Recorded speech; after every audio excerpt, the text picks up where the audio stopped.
आप सभी को मेरा नमस्कार। इजी मैथ बाय मनदीप में आप सभी का स्वागत है। आज हम एचसीएफ एलसीएम की लास्ट क्लास स्टार्ट करने जा रहे हैं। ठीक है, तो उसमें अपने क्या रहेगा, बेसिक क्वेश्चन मैंने करवा दिए हैं। ठीक है, तो थोड़े से हाई लेवल के क्वेश्चन आज मैं लेके आया हूँ। ठीक है, रिकॉर्डिंग चेक कर लेते हैं एक बार। हाँ ठीक है, सब कुछ ठीक है। चलो ज़्यादा टाइम ना लेते हुए क्लास स्टार्ट करते हैं अपने। ठीक है, एक मिनट।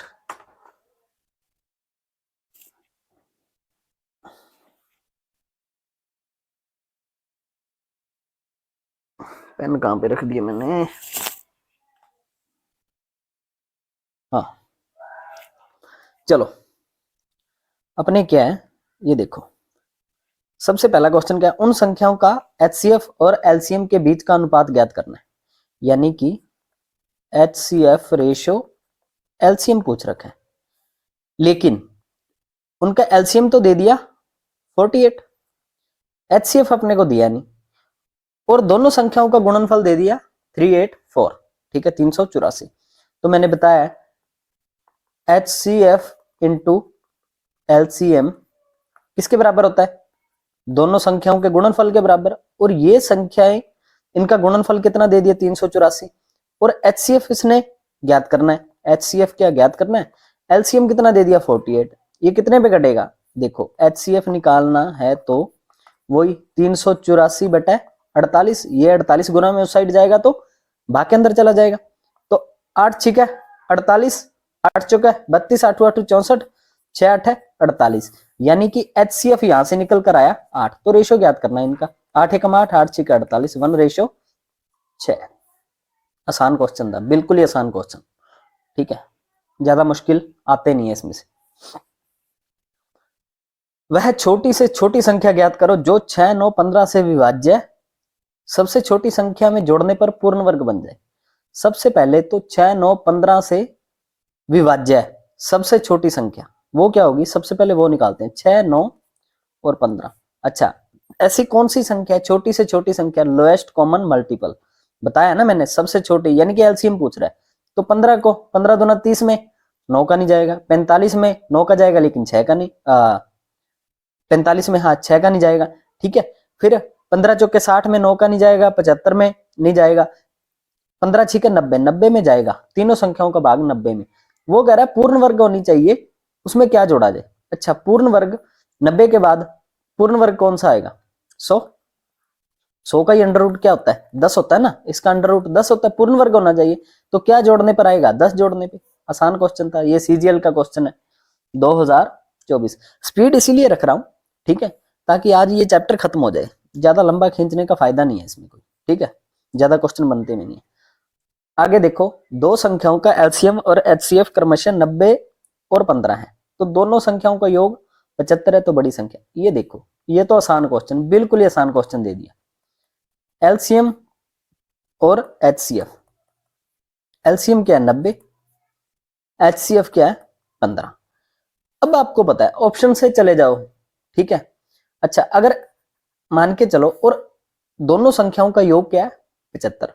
अगर मान के चलो, ये कह रहा है कि सबसे दोनों में से बड़ी संख्या क्या होगी? अगर मान के चलो ये बड़ी संख्या 90, ठीक है, अगर बड़ी संख्या ए है और बी दो संख्या है, अगर बड़ी संख्या 90 है तो बी कुछ ना कुछ तो रहा होगा। तो 75 योग आ सकता है? नहीं आ सकता, ये गया। अच्छा 75, 75 हो सकता है क्या? ये बताओ। 75 इसमें क्या है? एक वो कह रहा है ना कि दोनों में एक एलसीएम 90 है, एचसीएफ तो 15 है लेकिन एलसीएम क्या है? 90। अच्छा मुझे एक बात बताओ, ये 75 है, ठीक है, 75 का भाग 90 में चला जाएगा? नहीं जाएगा, तो ये एलसीएम इसका हो ही नहीं सकता 90 का भी, तो ये भी नहीं होगा। अच्छा 60, 60 का भाग 90 में चला जाएगा, यानी कि 60 का भी एलसीएम क्या है? 90 नहीं हो सकता, तो ये भी नहीं बचा। क्या ये? अगर बड़ी संख्या ये है 45 है, तो दोनों का जोड़ 75 है, तो दूसरी क्या होगी? 30 होगी, तभी तो दोनों का जोड़ 75 होगा। तो अब देखो, इन दोनों का एलसीएम 90, 90 में भाग जा रहा है दोनों संख्याओं का, और एचसीएफ 15। ठीक है, दोनों ठीक बैठ रही है। ठीक है, आसान क्वेश्चन है, ये बताने के लिए मैंने इतना कर दिया, वरना ये तो देखते ही हो जाना चाहिए क्वेश्चन। ठीक है, चलो इसके बाद वही 120, 360, और 210। ठीक है, अब देखो मैंने बताया था 3 संख्याएं दे दी, तो ज्ञात क्या करना है इनका।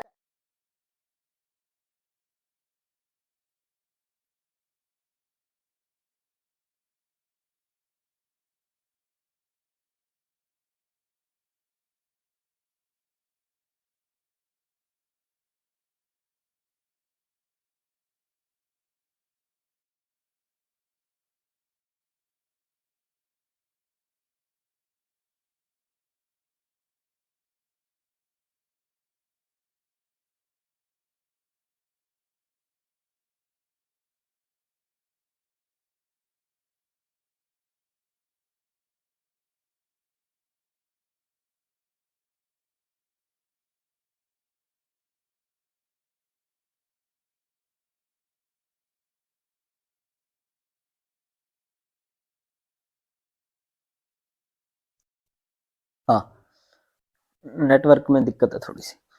ठीक है, या तो 90 होगा या फिर क्या होगा, या फिर इसका फैक्टर होगा। अच्छा 90 तो ऑप्शन में है नहीं, तो ये हो नहीं सकता। ठीक है, वैसे भी 90 का भाग 120 में नहीं जाएगा, तो इसके फैक्टर क्या होंगे। सबसे पहले छोटे से लगो, 1 गुना 90 ये तो हो ही नहीं सकता। फिर 2 गुना 45। अच्छा 45 का भाग 120 में जाएगा, नहीं जाएगा, ये भी नहीं हो सकता। आगे वाला फैक्टर 3 गुना 30। ठीक है, 3 गुना 30। अच्छा ये इसके फैक्टर होंगे। ठीक है, 30 भी इसका क्या है, एक फैक्टर है। बड़ा फैक्टर लेना ना, बड़ी संख्याएं। ठीक है, छोटी तो देख ही नहीं रहे अपने, बड़ी सबसे पहले बड़ी संख्याएं देख रहे हैं। ठीक है, 30 का भाग सभी में जा रहा है, तो यही अपना आंसर है, एचसीएफ यही होता है। ठीक है, वैसे भी डायरेक्ट देखो ऑप्शन से जाते तो भी सेम ही था कि सबसे पहले बड़ी संख्या 30 को देखो, 30 का भाग देके देख लो, अगर जा रहा है सभी में तो वही एचसीएफ है। चलो, हाँ, निम्नलिखित में से कौन सी 2 संख्याओं का एचसीएफ और एलसीएम नहीं हो सकता।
पहले शायद कैमरा उस तरफ होगा, कोई दिक्कत नहीं है। ठीक है, नेटवर्क में दिक्कत है यार आज, कोई बात नहीं, कर लेते हैं क्लास, लास्ट क्लास है, कर लेते हैं, एडजस्ट कर लो ना थोड़ा। देखो एचसीएफ और एलसीएम, एचसीएफ एलसीएम के अंदर छिपा होता है, ये आपको पता है। अच्छा क्या नहीं हो सकता, 60 में 15 का भाग जाएगा तो ये तो हो सकता है, 12 में 65 का भाग नहीं जाएगा, तो यानी कि यही अपना क्या है, आंसर है। आसान क्वेश्चन है, करने की जरूरत ही नहीं है ये तो। ठीक है, चलो ब्लैंक स्लाइड। अच्छा आगे वाला क्वेश्चन देखो, 2 संख्याओं का एलसीएम 168 था, उनका एचसीएफ 12 है। ठीक है, 2 संख्याओं के बीच का अंतर ये है, तो इन संख्याओं का योग बताओ। अच्छा क्वेश्चन है ये, क्वेश्चन अच्छा मान सकता हूं मैं, पहला क्वेश्चन आया जो अच्छा मान सकते हैं। चलो सीपीयू का क्वेश्चन है, 2 संख्याओं का एलसीएम ये है, आपको पता होगा। ठीक है, और उन दोनों संख्याओं का एचसीएफ, सबसे पहले तो एचसीएफ गुना एलसीएम क्या होता है। ठीक है, ए गुना बी, एचसीएफ क्या दे दिया 12 और एलसीएम क्या दे दिया 168, बराबर में ए गुना बी। अच्छा ए गुना बी, 2 संख्याएं क्या होती है, मैंने बताया ना आपको, यानी कि 12 एचसीएफ तो उस संख्या में छुपा ही होगा, साथ में कोई उसका फैक्टर होगा एक्स। अच्छा बी, उसमें भी एचसीएफ तो छुपा होगा और साथ में कोई फैक्टर होगा वाई। यानी कि अपने पास 12 गुना 168 बराबर, ये इक्वेशन बनती है। ये कितने पे कटेगा? 12 से तो 12 कट गया, बराबर में है। ये देखो 12 एकम 12, 12 चौके 48, यानी x इंटू वाई की वैल्यू अपने पास क्या आई? x इंटू वाई की वैल्यू आई अपने पास 14। ठीक है, x इंटू वाई की वैल्यू आई 14। वो कह रहा है यदि दोनों संख्याओं के बीच का अंतर, अच्छा दोनों संख्याएं है क्या? 12x और 12y है। वो कह रहा है इनके बीच का अंतर, यानी 12x माइनस 12y के बीच का अंतर क्या है? 60 के बराबर।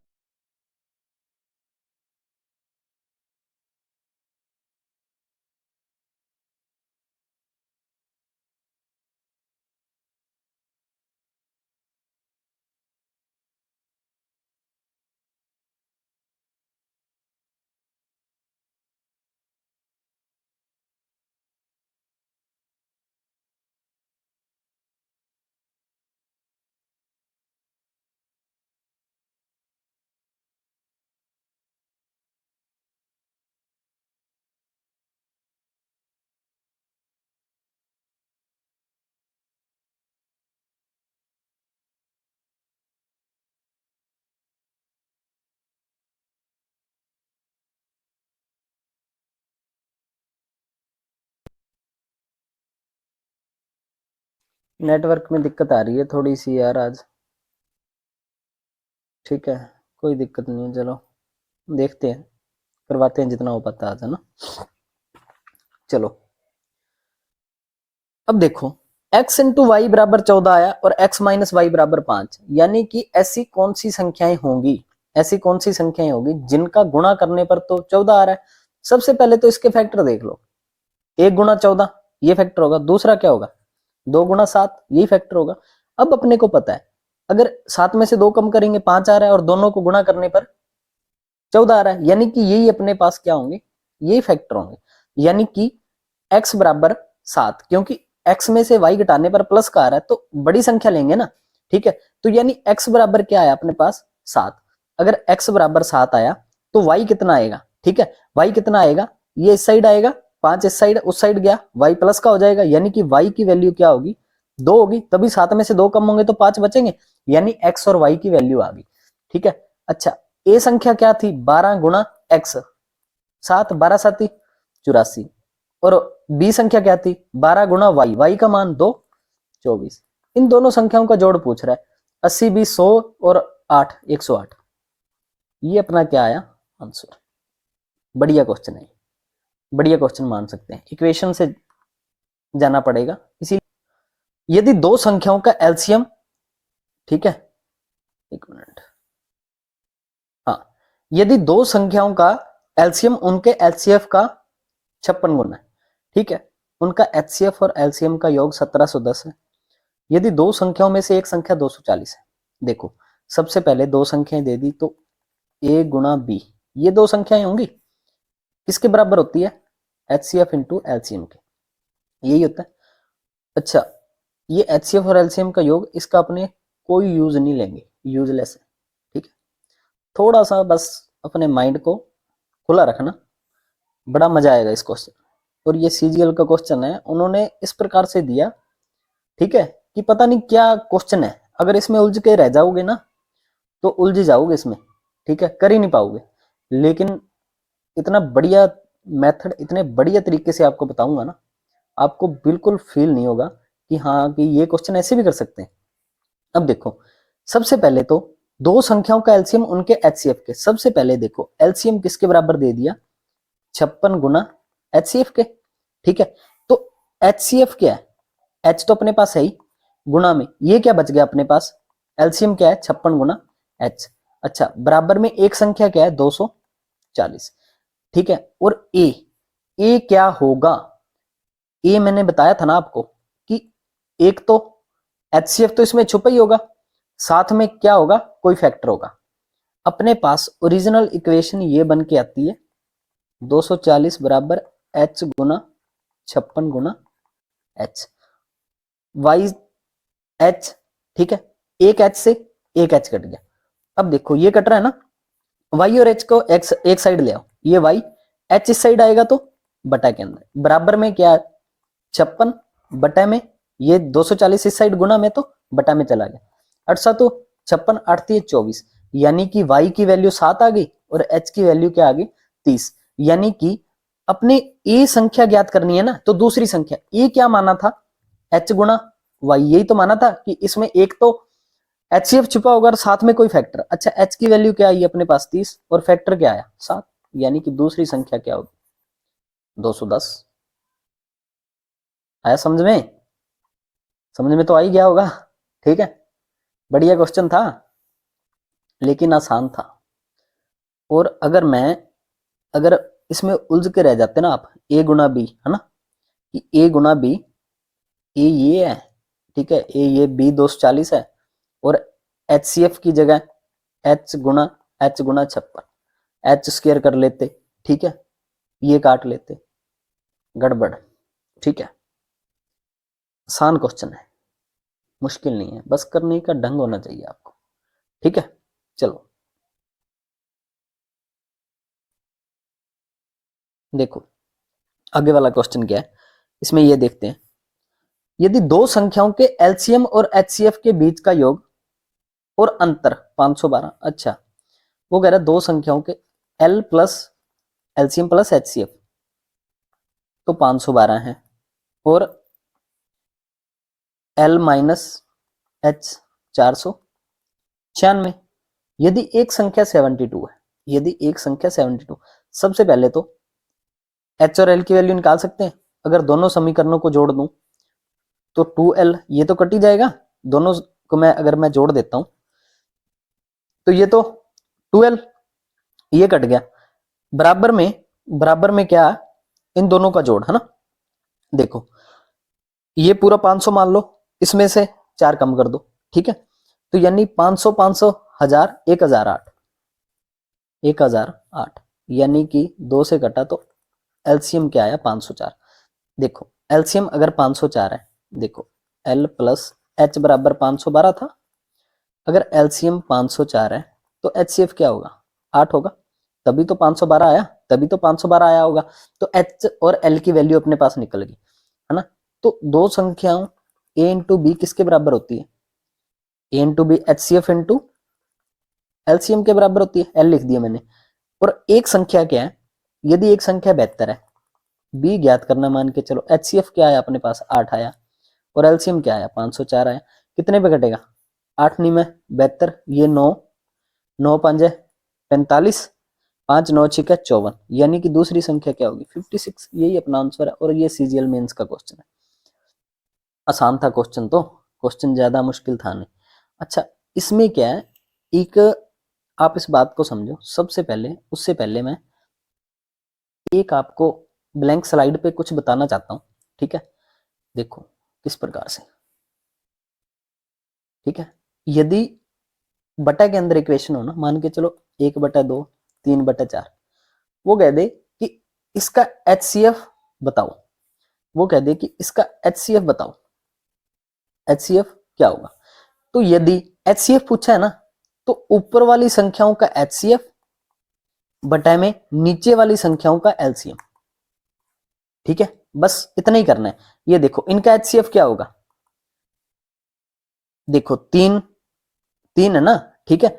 अब देखो एक में अगर मैं इसको ये देखो, सिंपल सी बात है, 1 और 3, वैसे तो सीधा बता देता हूं कि एक ही है, क्योंकि एक में किसका भाग जाएगा, सिर्फ एक का जाएगा, और 3 में एक का भाग चला जाएगा तो एक। अगर वैसे भी निकालोगे अंतर निकालने की जरूरत नहीं, जस्ट बता रहा हूं आपको, ठीक है। इनके बीच का अंतर 2, लेकिन 2 में 2 का भाग 1 में नहीं जाएगा, तो इसके क्या होंगे 2 गुणा 1, यही, और एक ही अपना एचसीएफ होगा।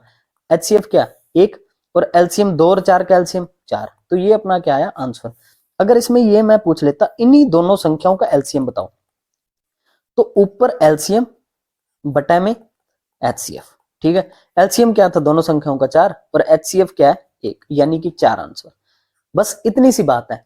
और यही क्वेश्चन क्या है, इसके बाद देखते हैं हम, ये भी सीजीएल मेंस का है, ठीक है। सीजीएल मेंस का 1/2 2/3 और 3/4 है, यदि इनके बीच का अंतर, अच्छा वो कह रहा है यदि सबसे बड़ी संख्या और सबसे छोटी संख्या के बीच का अंतर 33 है, ठीक है।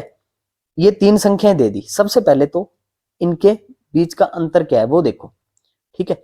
बीच का अंतर वो कह रहा है जेन्युइन क्या है, ये तो रेशो में है, लेकिन जेन्युइन अंतर है वो क्या है, देखो 1/2 माइनस 3/4। अच्छा, इसमें क्या है, बड़ी में से छोटी घटा दो, ठीक है। मैंने तो चलो ऐसे लिख दिया, कोई बात नहीं, ठीक है। इसका दोनों का एलसीएम 4, 2 दूनी 4 माइनस के 3, यानी कि 1/4, यानी कि इनके बीच का अंतर क्या है 1/4। वो कह रहा है 1/4 नहीं है 33 है, तो कितने गुना है, 1/4 की वैल्यू क्या है 33 है, तो 1 की वैल्यू निकालोगे तो ये बटा का 4 उस साइड गुना में हो जाएगा, 33 गुना 4, ठीक है। यानी कि 4 तिये 12, 4 तिये 12 और 13 132 गुना है। एक्चुअल में ये संख्या क्या है 132 गुना है। ये तो सिर्फ अपने रेशियो निकाला है अभी, लेकिन वो कह रहा है तीनों संख्याओं का एचसीएफ। एचसीएफ कैसे निकालते हैं भाई, एचसीएफ कैसे निकालते हैं, मैंने बताया ना एचसीएफ कैसे निकालते हैं। ये तो है जेन्युइन संख्या कि जेन्युइन संख्या 132 गुना, ठीक है। ओरिजिनल संख्या क्या है इसकी 132 गुना। ये रेशियो का क्वेश्चन बनता है एक, वो मैंने जस्ट आपको रिवाइज के लिए करवा दिया, ठीक है। अब देखो वो कह रहा है तीनों संख्याओं का एचसीएफ, एचसीएफ ज्ञात करना है तो एचसीएफ बटा एलसीएम, ये होता है। अच्छा, इन दोनों का इन तीनों का एचसीएफ क्या होगा, एक, क्योंकि एक है ना, एक में किसी और का भाग तो जाएगा नहीं, एक का ही जाएगा, और एक का सभी में चला जाएगा, वो तो है एचसीएफ, हाईएस्ट कॉमन फैक्टर। अच्छा, एलसीएम 4, 3 और 2 का, 4 का पहाड़ा पड़ते चलो, 4 दूनी 8 में नहीं जाएगा, 4 तिये 12, 12 एक ऐसी संख्या जिसमें 4 का भी जाएगा, 3 का भी और 2 का भी, तो 1/12, तो 1/12, ठीक है। वो कह रहा है तो तीनों संख्याओं का एचसीएफ है, एचसीएफ ज्ञात करना। अब अपने को पता है ये तो रेशो का ज्ञात किया, लेकिन एक्चुअल में संख्या है कितनी 132 गुना, तो 12 एकम 12, ठीक है, एक बचा 12 एकम 12, यानी कि ओरिजिनल एचसीएफ क्या है इनका 11, ठीक है। आसान क्वेश्चन थे, ज्यादा मुश्किल क्वेश्चन थे नहीं, ठीक है। तो बस इसको थोड़ा सा ध्यान में रख के चलना, ठीक है, कि इसमें ज्यादा क्वेश्चन बनते नहीं है, आसान ही क्वेश्चन है, कोई मुश्किल क्वेश्चन वाली बात है ही नहीं इसमें, ठीक है। जो ये चैप्टर अपने यही क्लोज करते हैं, इसका ज्यादा करने का फायदा नहीं है, कैसे, क्योंकि इसमें सिंपल, बहुत ही सिंपल क्वेश्चन आ रहे हैं, और मुश्किल भी क्या पूछ रहे हैं, ये क्वेश्चन मुश्किल है, सीजीएल मेंस के, और आप लास्ट ईयर एग्जाम देखोगे तो उसमें यही क्वेश्चन है, इसके अलावा क्वेश्चन आ ही नहीं रहे कोई, एचसीएफ एलसीएम से क्वेश्चन बनता ही नहीं है कोई, ठीक है, ज्यादा क्वेश्चन नहीं बनते। चलो ठीक है, बाकी नया चैप्टर कब स्टार्ट करते हैं मैं आपको बताता रहूंगा, ठीक है। और वीडियो को शेयर कर देना, ठीक है। और मैं बता रहा हूँ कि जितनी तैयारी की है अपने, लगभग जो जो अपने एग्जाम के अंदर आता है वो तो मैंने करवा दिया, ठीक है। इसके बाद अपने चैप्टर बचते हैं, मेंसुरेशन होगी एक तो, ठीक है, जियोमेट्री होगी, ठीक है, और प्रोबेबिलिटी करवा दूंगा लास्ट में, ठीक है, बहुत कम एग्जाम के अंदर देखी जाती है, परमुटेशन कॉम्बिनेशन, ये सारे टॉपिक है बहुत कम देखे जाते हैं, ठीक है। नंबर सिस्टम भी करवाना है, ठीक है। नंबर सिस्टम एक ऐसा टॉपिक है काफी लंबा चलता है, लेकिन अपने ज्यादा नहीं करेंगे, जो एग्जाम के अंदर आ रहा है वही करेंगे, ठीक है। और इसके बाद करंट की क्लास देखते हैं, स्टार्ट करेंगे, एग्जाम रेलेवेंट जो क्वेश्चन करंट के बनते हैं वो करेंगे, ठीक है। चलो ठीक है, थैंक यू सो मच।